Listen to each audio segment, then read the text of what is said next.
জয় হিন্দ। ছুটির ঘন্টায় তোমাদের সবাইকে স্বাগত জানাই। আজকে আমরা বিশ্বের গুরুত্বপূর্ণ তৃণভূমি সম্পর্কে আলোচনা করব এবং এই তৃণভূমিগুলি বিশ্বের মানচিত্রে কোথায় আছে তা জানব। তাহলে প্রথমেই আমরা জেনে নিই তৃণভূমি কাকে বলে। তৃণভূমি হলো এমন একটা সমতল ও উর্বর ভূমি যা সাধারণত তৃণ দ্বারা আচ্ছাদিত থাকে।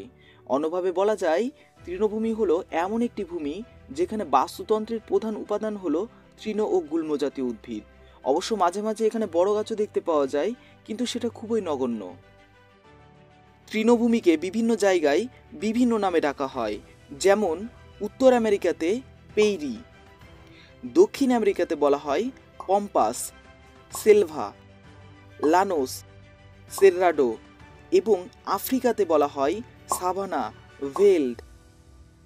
উত্তর এশিয়া ও ইউরোপে বলা হয় স্টেপিস, অস্ট্রেলিয়াতে ডাউন্স এবং নিউজিল্যান্ডে বলা হয় ক্যান্টাবেরি। একটা জিনিস লক্ষ্য করো, আন্টার্কটিকা ছাড়া সমস্ত মহাদেশে তৃণভূমি দেখতে পাওয়া যায়, কারণ ঘাস কখনোই বরফের উপরে জন্মাতে পারে না। অবস্থান অনুযায়ী তৃণভূমিকে দুই ভাগে ভাগ করা হয়, একটি হলো ক্রান্তীয় এবং অপরটি হলো নাতিশীতোষ্ণ তৃণভূমি। ক্রান্তীয় বা ট্রপিক্যাল গ্রাসল্যান্ড সাধারণত নিরক্ষরেখার আশেপাশেই দেখা যায় এবং নাতিশীতোষ্ণ বা টেম্পারেট গ্রাসল্যান্ড নিরক্ষরেখা থেকে দূরে অবস্থান করে। ক্রান্তীয় অঞ্চলে সারা বছর উষ্ণতা বেশি থাকে আর নাতিশীতোষ্ণ অঞ্চলে শীতকাল ঠান্ডা ও গ্রীষ্মকাল গরম হয়ে থাকে। বেশিরভাগ তৃণভূমি উভয় গোলার্ধে 40 ডিগ্রি থেকে 66 ডিগ্রি অক্ষরেখার মধ্যে তৈরি হয়। এর মানে হলো পৃথিবীর বেশিরভাগ নাতিশীতোষ্ণ তৃণভূমি রয়েছে। আবহাওয়াবিদ কোপেনের মতে এখানে উষ্ণতা -3 থেকে 18 ডিগ্রি থাকে।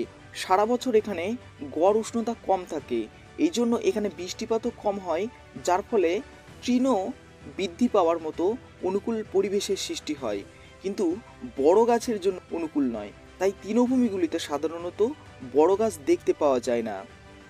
আফ্রিকাতে দুটি তৃণভূমি রয়েছে, একটি ভেল্ড এবং অপরটি হলো সাভানা, যেখানে ভেল্ড নাতিশীতোষ্ণ এবং সাভানা ক্রান্তীয়। ক্রান্তীয় অঞ্চলে বৃষ্টিপাত ও উষ্ণতা বেশি হওয়ার জন্য এখানকার ঘাসগুলো অনেক বড় বড় হয়। কোথাও কোথাও এই ঘাসের উচ্চতা 2 মিটার থেকে 4 মিটার পর্যন্ত হয়ে থাকে।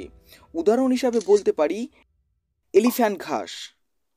ভারতে সাধারণত হিমালয়ের পাদদেশ, যেখান দিয়ে গঙ্গা ব্রহ্মপুত্র প্রবাহিত হয়েছে, সেখান দিয়ে তৃণভূমি দেখতে পাওয়া যায় এবং তার সাথে সাথে পশ্চিমঘাট পর্বতের পূর্ব ঢালে তৃণভূমি দেখতে পাওয়া যায়।